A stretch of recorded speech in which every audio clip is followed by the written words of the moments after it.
puede que Profe, nunca lo desarrolles, mande.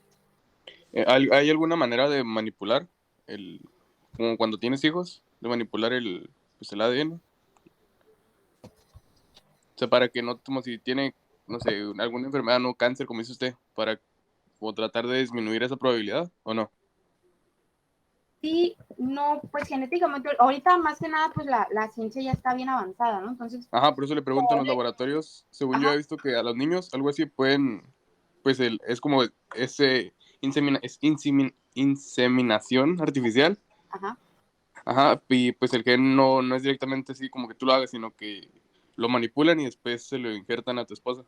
Sí, exactamente, ¿no? Le digo, ya en la actualidad, pues eso es posible, pero estamos hablando de que esto surgió mucho tiempo atrás y aparte eso es posible cuando tienes dinero también, ¿no? No todas las personas tienen acceso a manipular los genes y esas situaciones, ¿no? Pero de que se puede, sí se puede. Y también, por ejemplo, si tu familia tiene antecedentes de ciertas enfermedades o ciertas cosas, cuando nacen tus hijos, también pueden tomar ciertos tratamientos o vacunas, etcétera, para evitar que desarrollen estas enfermedades también. Les digo, porque pues ya ahorita en la actualidad está muy desarrollada la ciencia y todo eso, ¿no? Pero en aquel entonces, pues imagínense, claro que eso no existía. Si apenas estaban investigando al respecto de cómo se transmitía la información, pues claro que no iban a poder manipularla de la manera en que lo hacen, ¿no? Pero en la actualidad sí, sí, pues sí lo hacen, ¿no? Como dice su compañero.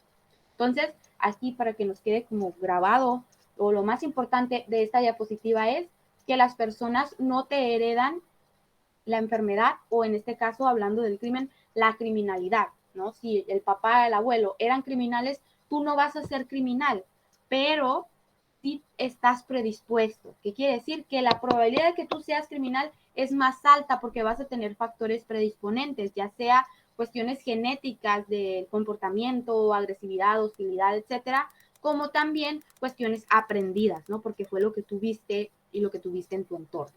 Entonces, con esa parte nos quedamos de esta diapositiva, que se hereda la predisposición, más no la enfermedad o la criminalidad en este caso. ¿Ok? Entonces vamos, ¿qué es predisposición? Michelle, ¿me ayuda por favor? Sí. ¿Qué es predisposición? Tendencia a experimentar o sufrir algo. Factores predisponentes. Son de naturaleza endógena, pueden ser biológicos o psicológicos. La predisposición a la criminalidad es el conjunto de características orgánicas y psíquicas hereditarias, congénitas o adquiridas que hacen que el individuo pueda llegar a delinquir. Muy bien. O sea, ahí tienen ustedes el concepto de predisposición. ¿Qué es predisposición? La tendencia a experimentar o sufrir algo, la probabilidad, ¿no? Estás predispuesto a, como por ejemplo, cuando a ti te dicen, vas a conocer una persona nueva y alguien ya la conoce y te dice, no, sabes que esa persona es bien sangrona, te va a caer súper mal. Cuando nosotros vamos a conocer a esa persona ya vamos predispuestos. ¿Qué quiere decir? Que ya esperamos o ya tenemos una, una información que va a jugar en contra y muy probablemente la persona me va a caer mal porque yo ya traía esa información. La probabilidad de que la persona me caiga mal es mayor que si yo hubiera ido a conocerla nomás así sin que nadie me hubiera dicho nada, ¿no? Que ya estamos predispuestos.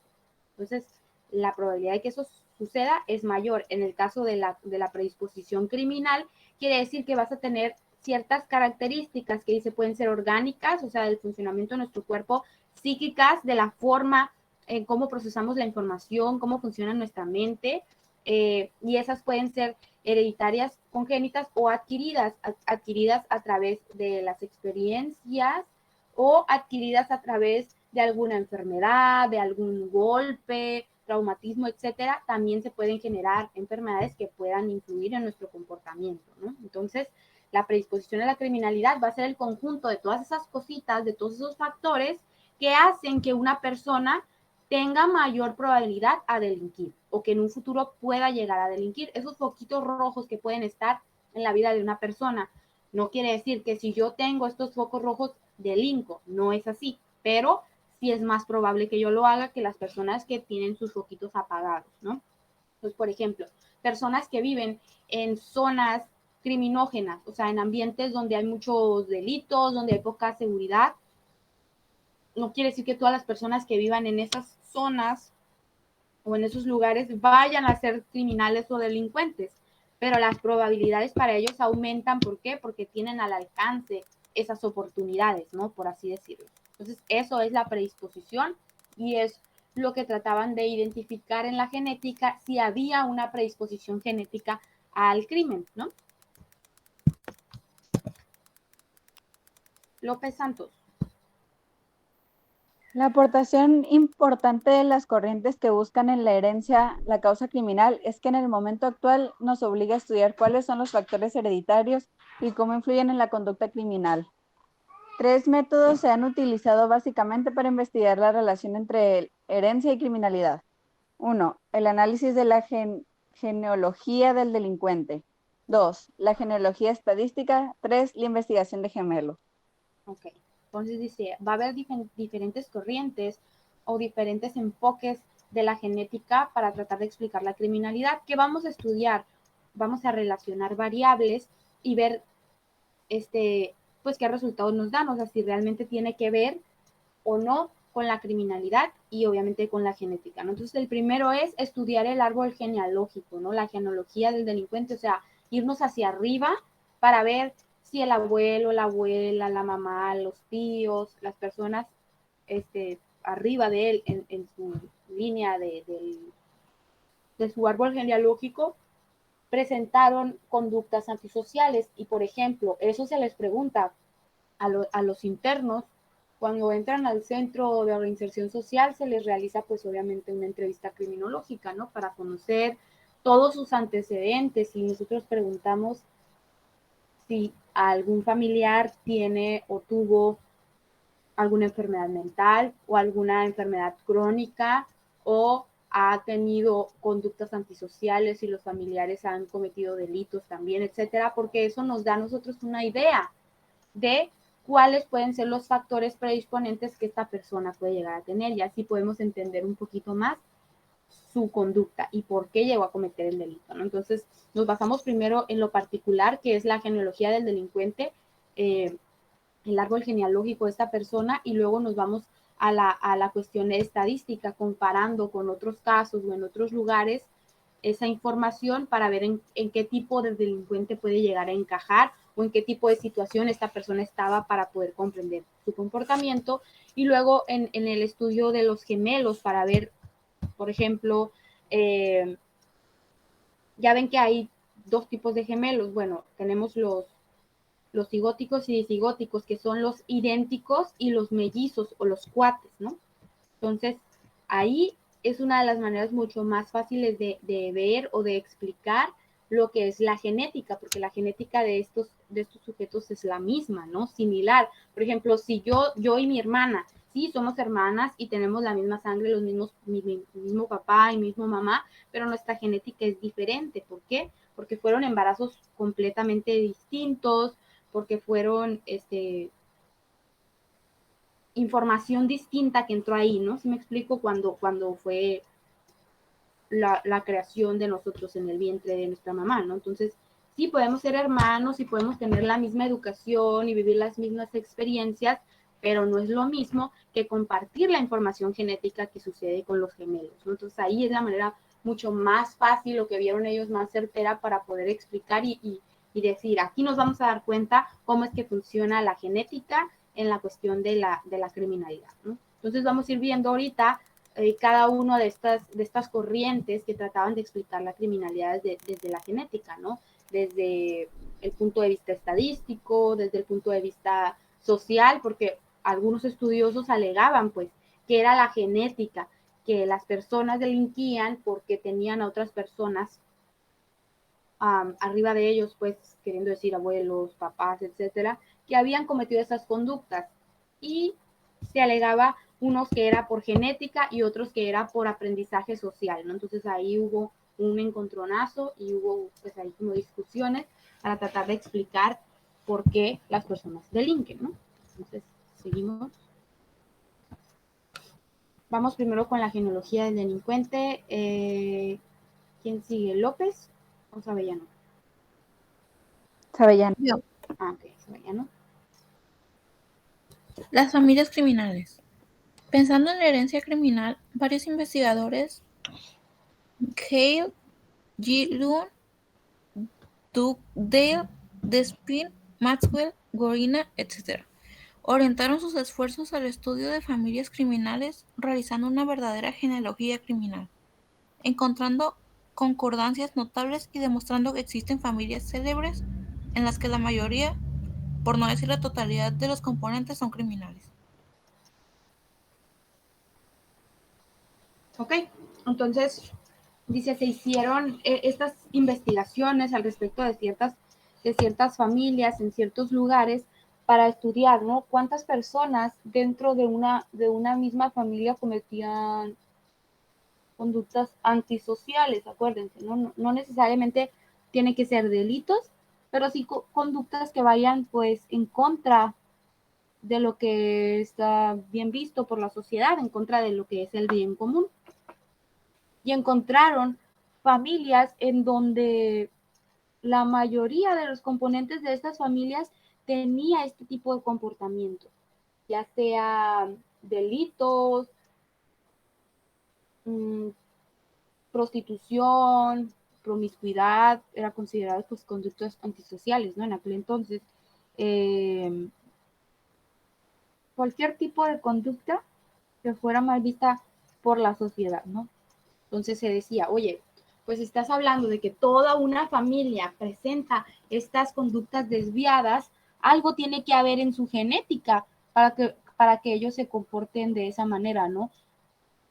Empezaron a hacer esos estudios para tratar de determinar qué era, si era un gen criminal, ¿no? Esas personas nacieron con el gen criminal y trataron pues de explicar cuáles eran esos componentes o cuáles eran esas características que hacían pues que estas personas pues tuvieran estos comportamientos, porque no era normal, ¿no? Que toda una familia, papá, abuelos, papás, hijos, nietos, etcétera, hombres y mujeres, presentaran pues conductas antisociales. Entonces trataban ellos de explicarlo de esta forma, ¿no? A través de la investigación de familias con estas semejanzas, ¿no? Cárdenas. Los sociologistas alegaron que esto era producido por el aprendizaje derivado de la convivencia, pues era lógico que los hijos de los criminales siguieran el ejemplo de los padres. Además, el contagio social es indudable en estas familias. Por esto se buscaron nuevos métodos de investigación. Ok, como les estaba comentando, ¿no? Entonces, los estudiosos de la genética decían, pues ahí está, ¿no? Todas y cada una de las personas de esta familia presentan conductas antisociales, pues es la genética, obviamente, ¿no? En sus genes está esa información y es por eso que se comportan de dicha manera. Entonces ahí salieron los sociólogos, dijeron, pues claro que no, o sea, tú mismo lo estás diciendo. Si todas las personas de una familia o de una comunidad, pues, de una familia que conviven, primos, tíos, abuelos, etcétera, cometen el mismo tipo de comportamiento, pues ¿por qué será? Dicen ellos, ¿no? Pues porque es el aprendizaje social derivado de la convivencia, ¿no? Ahí está la imagen, por ejemplo, que nos explica cómo funciona el aprendizaje social y la cuestión del modelado en la sociedad. Cuando, tanto en los niños, esto sucede mucho con los niños, pero también nosotros con los adultos, ¿no? Que sale una cosa de moda y a todos y todas queremos traer sus tenis, etcétera, porque así es como funcionan las sociedades. Entonces decían ellos, pues el contagio social entre estas familias es indudable, pues es familia, ni modo que no convivan, ¿no?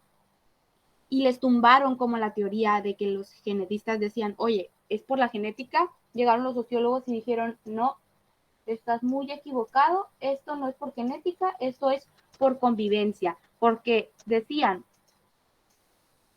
si una persona que no, aunque no sea de su familia, ¿no? Por ejemplo, la esposa de alguien de ellos, no es de su familia, no tiene su sangre, no tiene su genética, pero convive con todos ellos, es muy probable que repita su comportamiento, ¿no? ¿Por qué? Porque está expuesta a esos modelos de aprendizaje. Entonces, les tumbaron la teoría, les dijeron que no, pues que eso no era genética, que era una cuestión social.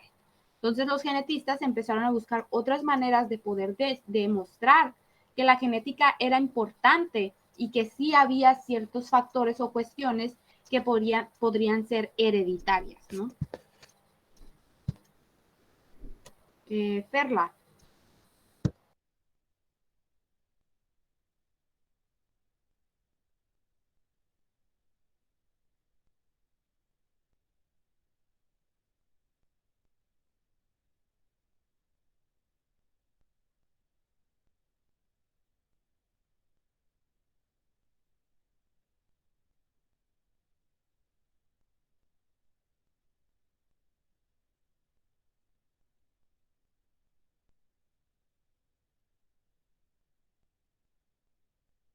Ok, ¿no? Entonces, aquí ya se fueron a lo general, ¿no? Les digo, anteriormente fue en casos particulares donde decía, mira, pues en esta familia sucede esto.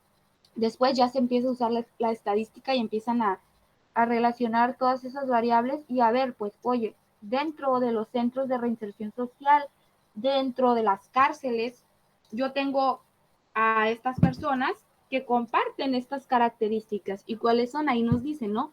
Que las personas que estaban en prisión por delitos graves eran aquellos, o sea, la mayoría de ellos tenía ambos padres con conductas antisociales. ¿Qué quiere decir? Que su mamá y su papá también tenían antecedentes de cometer este tipo de conductas, ¿no? Que las personas que solamente tenían un padre con antecedentes o todavía menos aquellas personas que ninguno de sus papás tenía antecedentes. Entonces los genetistas decían, oye, pues aquí te estamos dando la respuesta, pero pues los sociólogos seguían con la misma idea, ¿no? Porque si ustedes se fijan, pues lo podemos relacionar todo hacia la parte sociológica, lo mismo que vimos en la diapositiva pasada, ¿no? Estás diciendo que tenía dos modelos a seguir, dos modelos criminales, pues estaba expuesto todavía más a conductas antisociales y por eso las aprendía. Si uno no era criminal y el otro sí, el porcentaje de conductas antisociales que la persona podía imitar o podía estar expuesta disminuía, ¿no? Y por eso también podía disminuir su comportamiento criminal. Entonces, los sociólogos seguían diciendo que no era la genética, que simplemente era el contagio social, ¿no? Entonces nos dice aquí un estudio que se realizó dividiendo a las personas en grupos. Dice, el A, aquellos cuyos padres no eran criminales, pero los abuelos y otros ascendientes sí. Ok, mis papás no son un modelo criminal, pero las personas hacia arriba de mí sí tuvieron conductas antisociales. Y B, aquellos sin parientes criminales, aquellas personas que en su árbol genealógico no se encontraban antecedentes de conductas antisociales. Y dice, el resultado es que en el grupo A, la proporción de hermanos delincuentes es el doble que en el grupo B, a pesar de que ambos ambientes fueron considerados no criminógenos, ¿no? Dice, aunque tú digas, oye, pues el ambiente nuclear de esta persona no era criminógeno porque abajo nadie, en el B, nadie tenía antecedentes criminales, ni los papás, abuelos, tíos, nada. En el grupo A, los papás no, pero los abuelos, los tíos sí, y a lo mejor no convivieron con ellos, o a lo mejor sí, pero no es lo mismo, ¿no? Que vivir en una misma casa, por ejemplo, ¿no? Que es donde vives con tus papás, etcétera, y tus hermanos nomás. Entonces dice, los ambientes de estas personas en ambos grupos se consideraban ambientes no criminógenos porque no tenían estos modelos presentes en su vida diaria.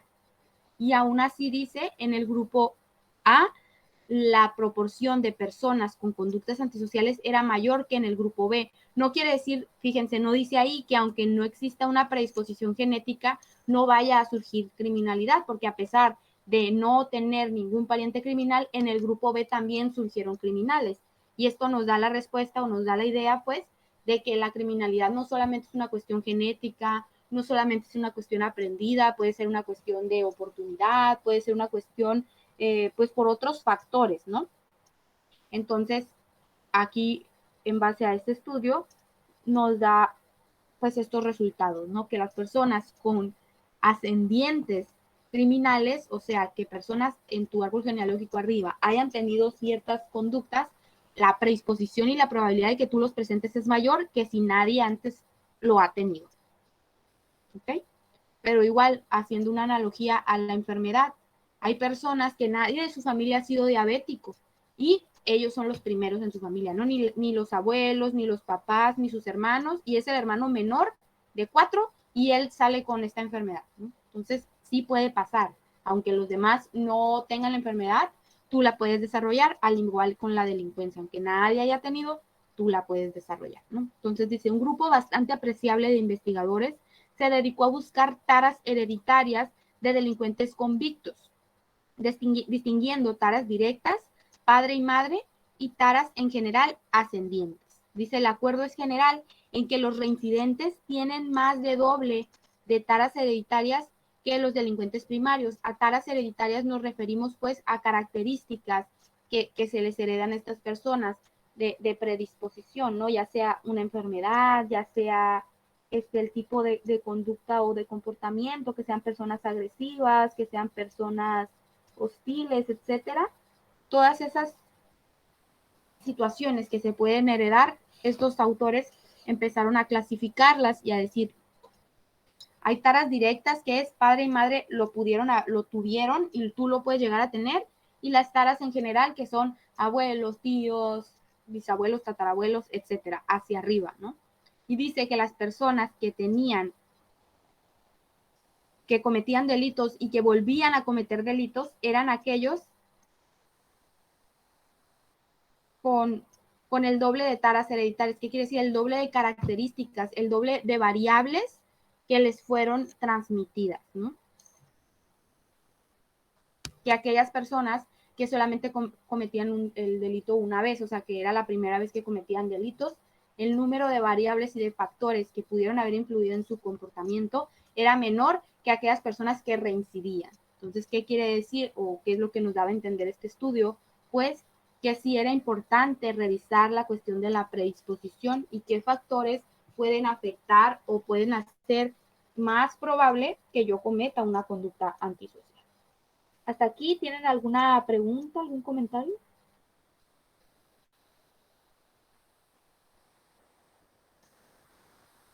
No, profe.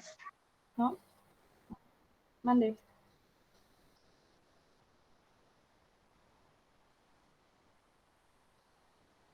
A taras se refiere a las características, ¿no? Como tasas de algo. Dice, pues la tasa de inflación es tal. Si hablamos de cantidades de números, en este caso, las taras se refiere pues al número de características que la persona pueda llegar a tener. A una característica negativa de una persona. Algo malo, algo que pueda llegar a ser heredado, esa característica que nosotros vamos a tomar en cuenta que está influyendo en la conducta antisocial. ¿Sí me expliqué?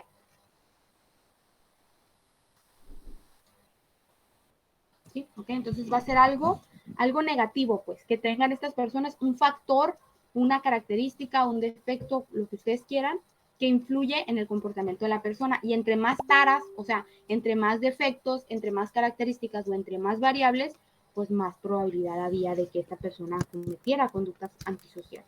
¿Okay?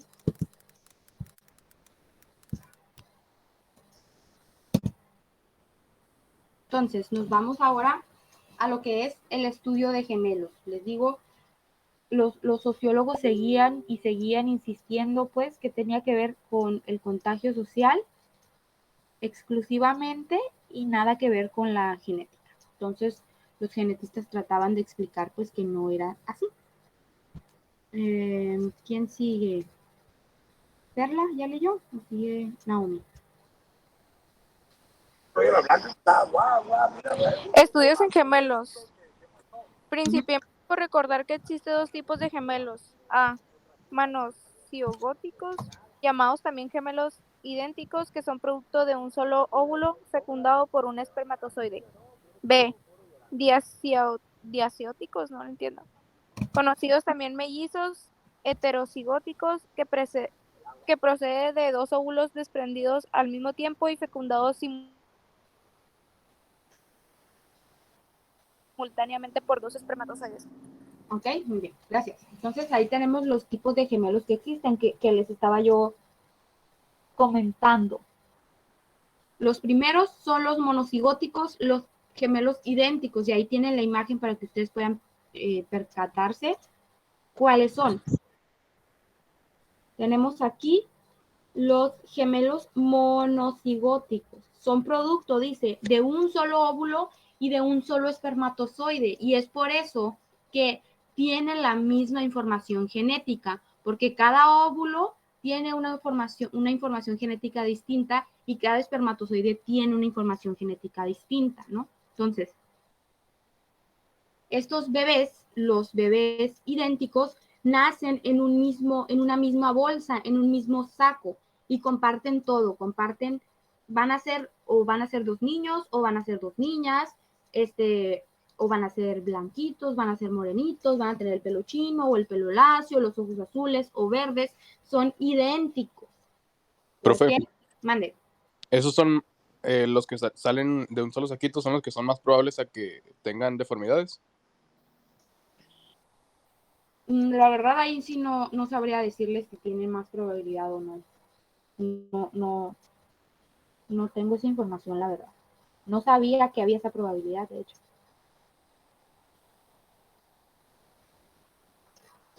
Pero bueno, les comentaba.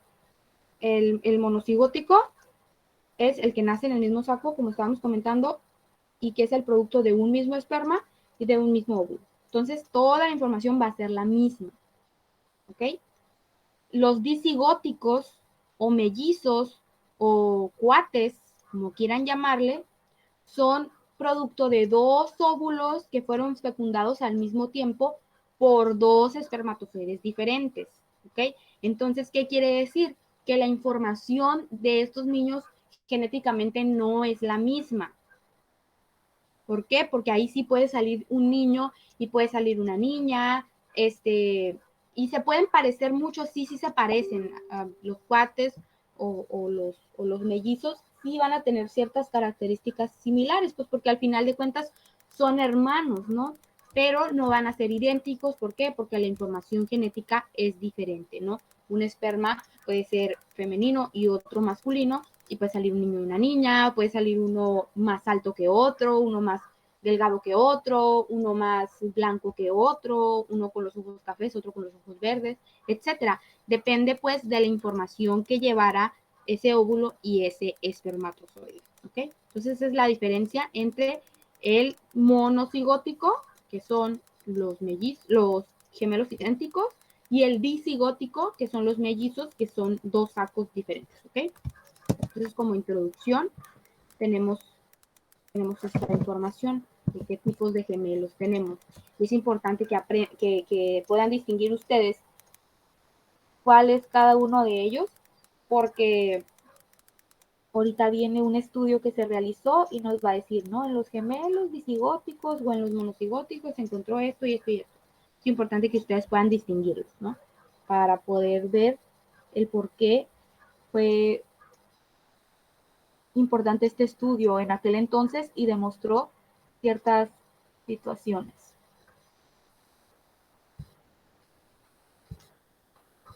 Isis, ¿me ayuda a leer, por favor?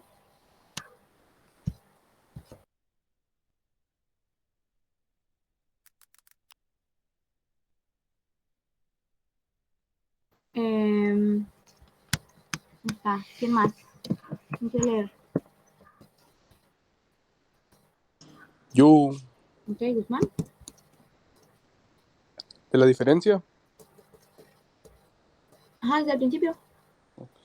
La diferencia es básica en cuanto que los gemelos idénticos tienen el mismo genotipo. Todas sus características hereditarias son idénticas, por lo que las diferencias que presentan son productos del medio.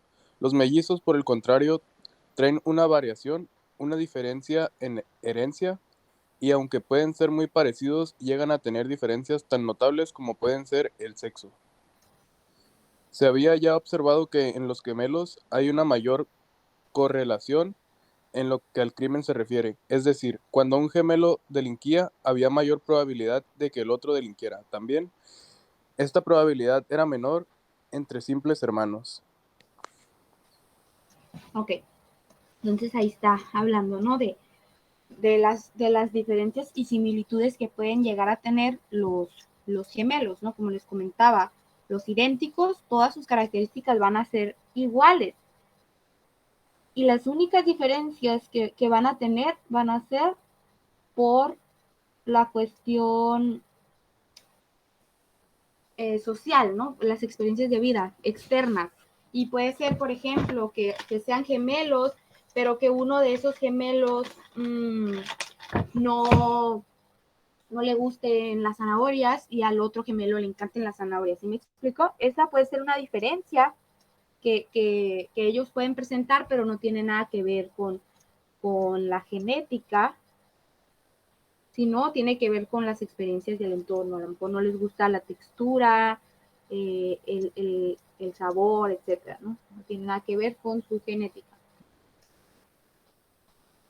En cambio, los disigóticos pues van a tener las diferencias muy notorias, tanto así que uno puede ser hombre y uno puede ser mujer, ¿no?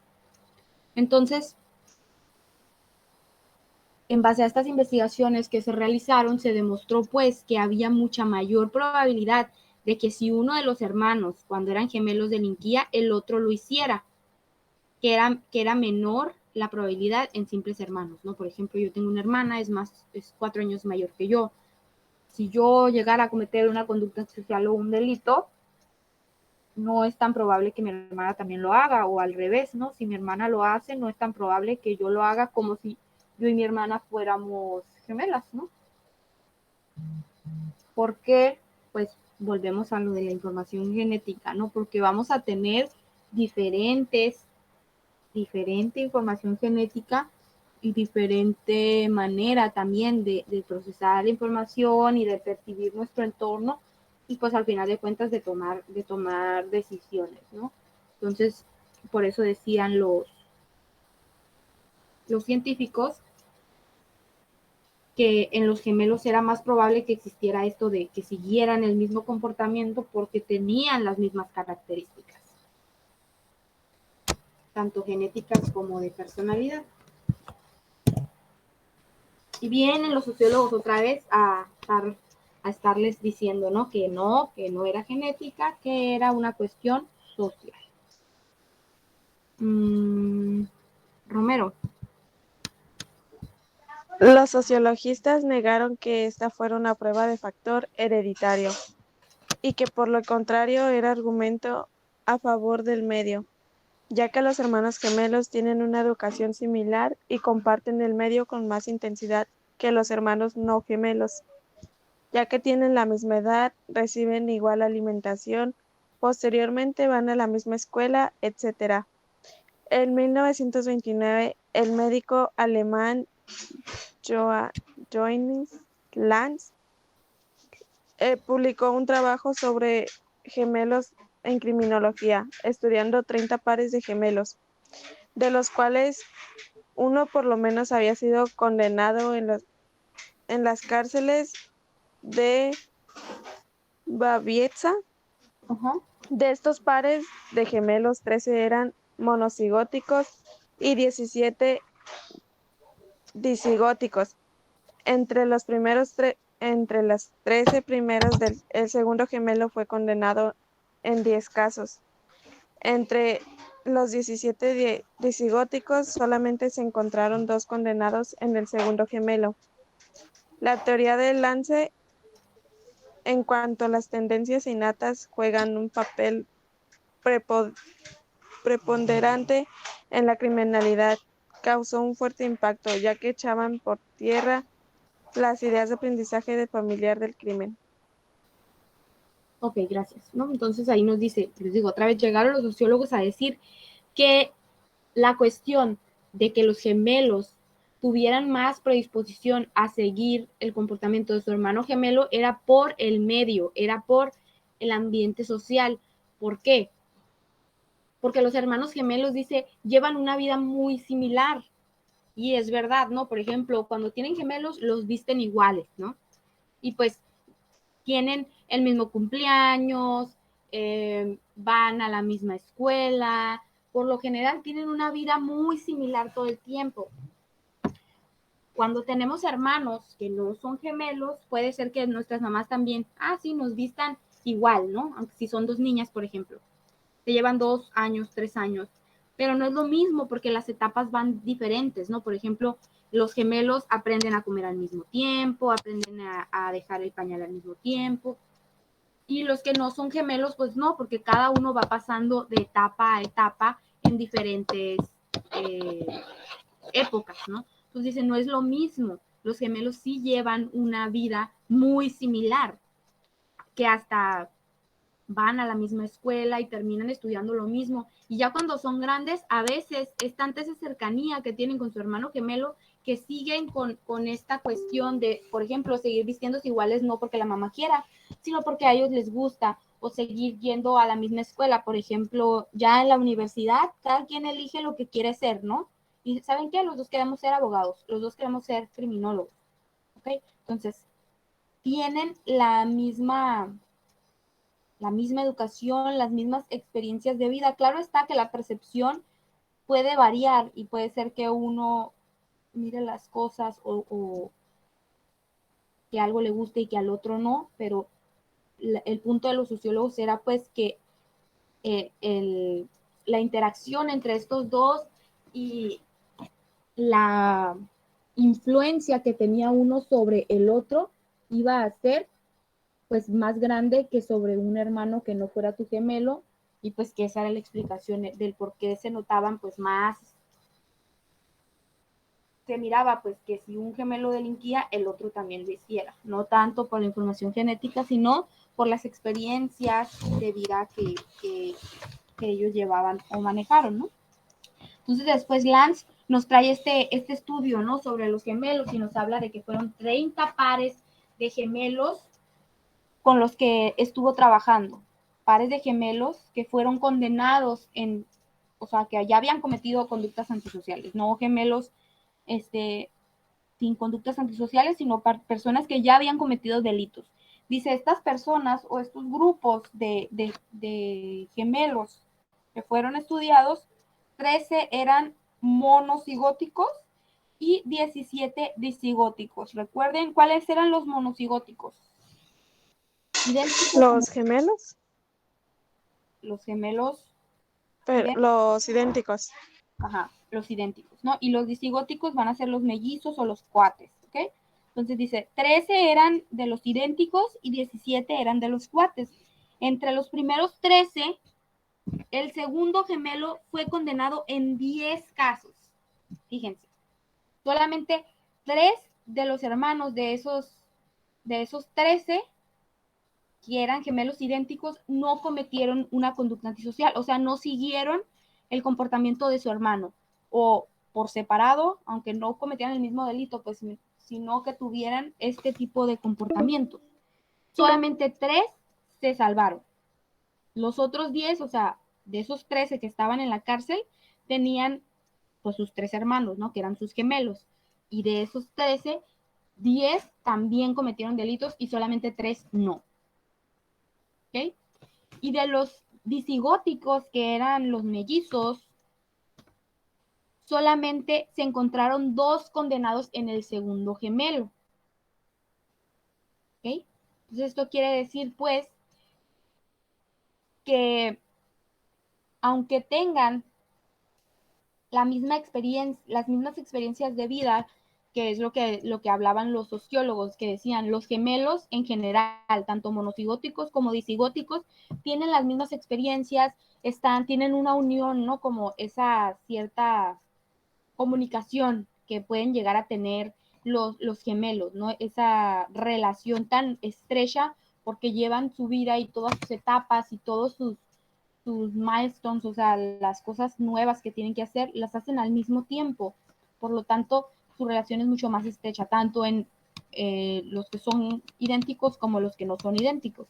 Pero aquí nos está arrojando que aquellos que tienen la misma información genética sí cometían los delitos en mayor probabilidad que los que tenían distinta información genética. No dejan de ser gemelos, pero acuérdense que los disigóticos son 2 espermas y 2 óvulos diferentes, y en cada esperma y en cada óvulo hay información distinta. Entonces la genética no es la misma y por lo tanto dice, no se transmitieron los mismos, las mismas taras hereditarias, ¿no? Aquellos defectos o aquellos factores que pudieron influir en el comportamiento de las personas. Entonces aquí trataban ellos de demostrar pues que no era cierto, pues que no era por la relación de los hermanos, así hablando ya en el exterior, pues sino que tenía que ver con la forma en cómo estaban constituidos y esa información que les fue pasada cuando nacieron, ¿no? Bueno, cuando se crearon. Entonces, hasta aquí tienen un comentario. No, profe, ninguno. Ok, vamos a pasarnos al otro link porque ya quedan 8 minutos.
Ok, entonces pues ese fue el resultado que obtuvimos de este estudio, ¿no?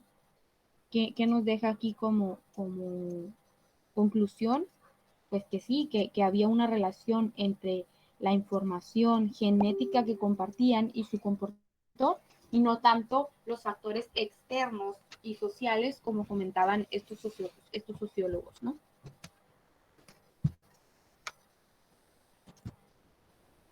Después se hicieron, también se hicieron estudios de adopción para verificar o tratar de explicar la genética, ¿no? Que decía, ok, vamos a tener personas que no son hermanos, que no están relacionados genéticamente, o que los padres, por ejemplo, que los papás no están relacionados genéticamente con sus hijos, ¿no? Pues cuando tú adoptas, pues obviamente por diferentes situaciones, ¿no? Porque no puedas tener hijos o porque pues te apetece, tienes la probabilidad y quisieras darle un hogar a un niño, etcétera, pues sabes, ¿no? Que ese niño va a venir y va a traer información genética que no te pertenece.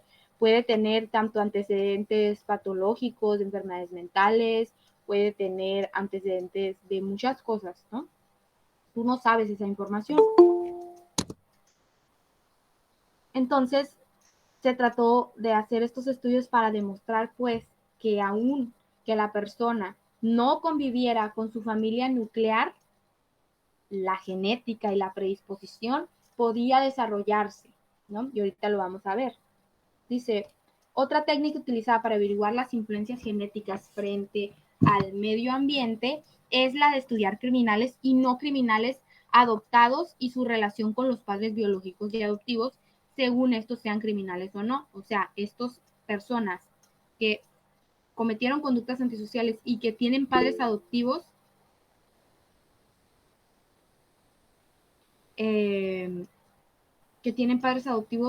cometieron conductas antisociales y sus padres biológicos, perdón, tuvieron conductas antisociales, pero sus padres adoptivos no tienen esa predisposición, aún así se presentarán conductas antisociales en un futuro, ¿no? ¿Por qué? Porque es genética, no es o no tiene que ver con el medio ambiente, según estos estudios.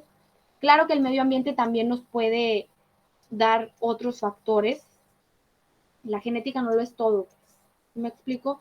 Y los genetistas no trataban de lograr decir, es que la delincuencia se genera solamente por la genética, no, sino que trataban de decir que era importante y que era una parte de, que también se va a ver relacionada con el medio ambiente y la cuestión sociológica. Es obvio que la sociedad y el ambiente en el que estamos puede afectar e influir en nuestro comportamiento. Pero los sociólogos alegaban que no, que la genética no tenía nada que ver, que era solamente la cuestión sociológica, y por eso insistían los genetistas en decir, oye, sí hay una importancia y una relevancia de la información genética en las conductas antisociales. Por eso hasta la fecha dices mucho papeleo para poder adoptar a un niño. También porque muchas personas quieren adoptar un niño y dicen, yo quiero a este niño, pero no quiero que tenga ningún problema, no quiero que tenga, oye, pues si hubieras tú podido tener o tuvieras hijos propios, a lo mejor también traerían problemas, ¿no? Porque traemos información de muchas personas atrás, no solamente de nuestros padres, ¿no? Entonces sí, es un show también pues para proteger tanto a los niños y porque las familias también a veces no aceptan ciertas características, ¿no? Que desgraciadamente pues muchos de los niños que están en adopción presentan ciertas pues problemáticas, ¿no? Dice, Kuttner demuestra que los hijos de los criminales delinquen con mayor frecuencia que los hijastros de los mismos, poniendo en duda los racionamientos sociologistas. Dice, fíjense, pongamos un ejemplo, hay una persona, un criminal, ¿no? Y ese criminal va a tener un hijo biológico y después adoptó a otro hijo. Ambos son hijos de él, porque ambos crecen con él, con la misma educación, en el mismo ambiente y miran, ambos tienen el mismo papá, ¿no? Y miran que ese papá comete conductas antisociales, pero el hijo biológico es más probable y comete conductas antisociales que el hijo no biológico, que el hijo adoptivo. Y dice ahí, es ahí donde el razonamiento sociologista no concuerda, porque si tú estás diciendo que los niños hacen o estas personas pues crecen y cometen conductas antisociales porque es lo que ven, porque este hijastro que tiene esta persona no está respondiendo a eso que está viendo, ¿no? Porque no solamente es lo social, dice ahí, sino también lo genético, porque el hijo biológico ya va a traer una predisposición hereditaria a ciertas conductas, a ciertas enfermedades, a ciertas situaciones que a lo mejor el hijastro no las tiene. Y aunque tengamos un factor que sería lo social, no tenemos los otros y por eso no llega o no pasa al acto que sería cometer la conducta antisocial. Una conducta antisocial es la suma de diversos factores dependiendo qué cantidad de estímulo criminógeno tú necesitas para pasar al acto, ¿no? Entonces, no va a ser lo mismo en todas las personas. Hay personas que tienen un umbral criminal alto, otras personas que tienen un umbral criminal bajo. ¿Qué quiere decir? Que hay personas que nomás con 1 o 2 factores pasan a la conducta antisocial y va a haber otras personas que pueden tener esos mismos factores y aún así no delinquen. ¿Por qué? Porque tienen otras maneras de resolver sus situaciones o tienen otras habilidades adquiridas que les han ayudado a frenar ese comportamiento, ¿no? Entonces, serán los estudios, dice, de los gemelos que resolvieron esta enigma que surgía, ¿no? Entonces, sí, la genética es importante y en base a estos estudios de las adopciones nos pudimos dar cuenta, ¿no? Entonces dice, estos autores estudian las adopciones habidas en esta etapa, en estas fechas, en Dinamarca, con un número de 14.433 personas adoptadas, 72.165 personas, para estudiar anomalías psicológicas. Partiendo de este material, hacen su estudio de la criminalidad, llegando a los siguientes resultados. Dice, de 1.145 varones adoptados en esas fechas, 185 tenían antecedentes penales y de estos se pudieron localizar 143 padres biológicos. Entonces nos quedamos con esta información, con estos datos, ¿no?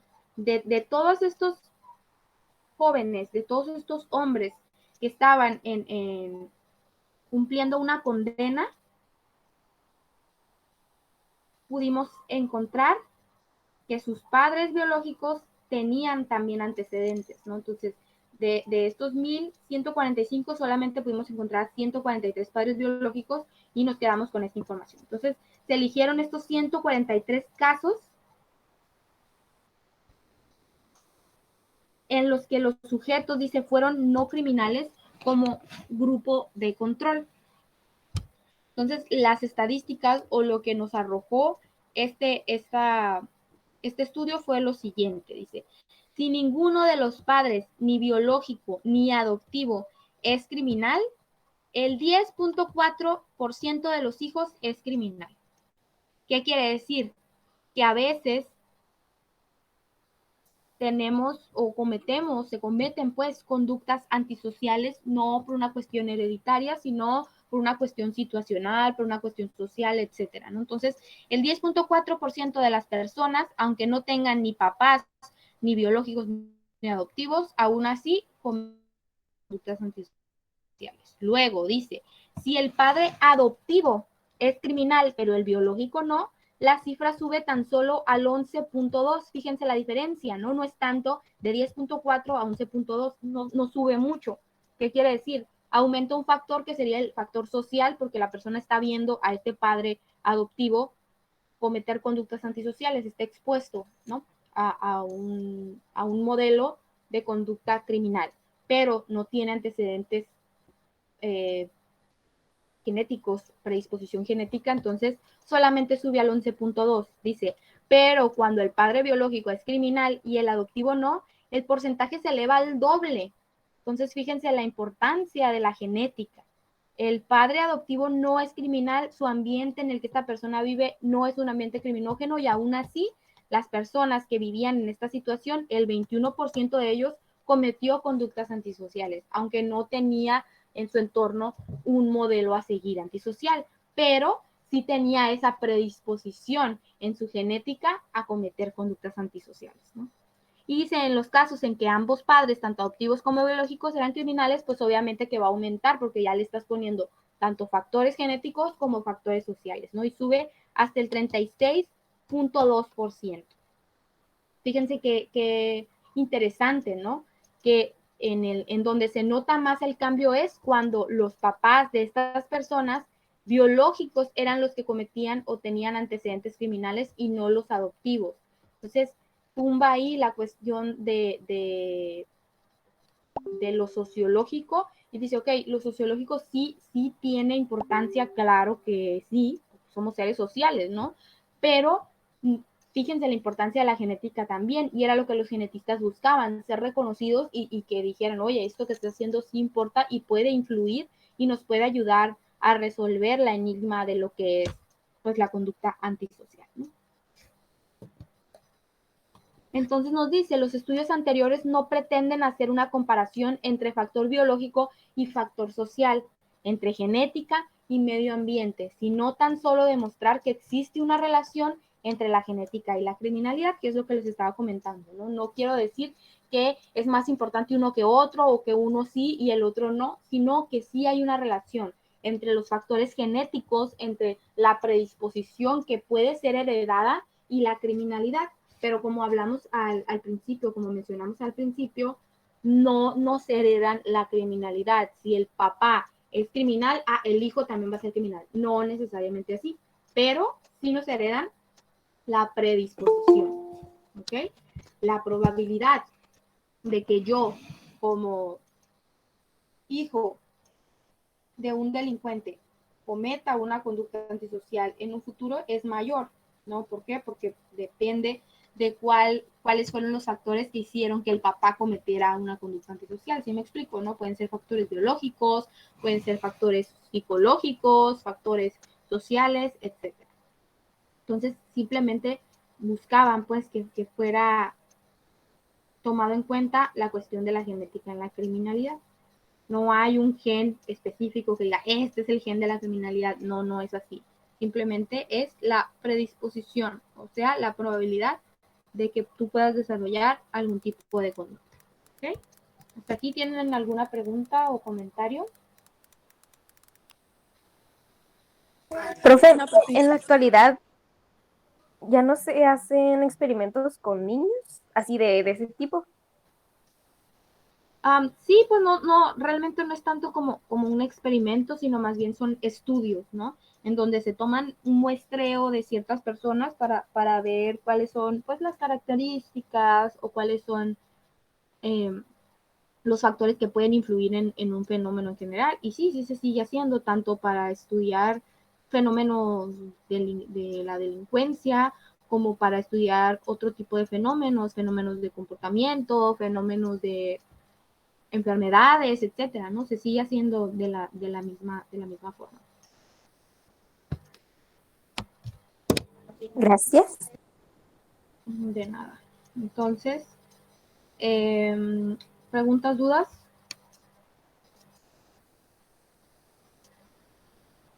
No, profe. No, profe. Ok. Entonces, hasta aquí le vamos a dejar para el día de mañana ya ver este tema de las aberraciones cromosomáticas completo, donde vienen ciertas enfermedades que tienen que ver con los cromosomas que pueden influir en la conducta, pues, del ser humano. ¿Ok? Entonces, pues si no tienen preguntas, dudas, nos vemos el día de mañana. Ok, profe, Ok, muchas profe, gracias. Muchas gracias, profe. Bye, Adiós, profe. profe. Bye, nos vemos.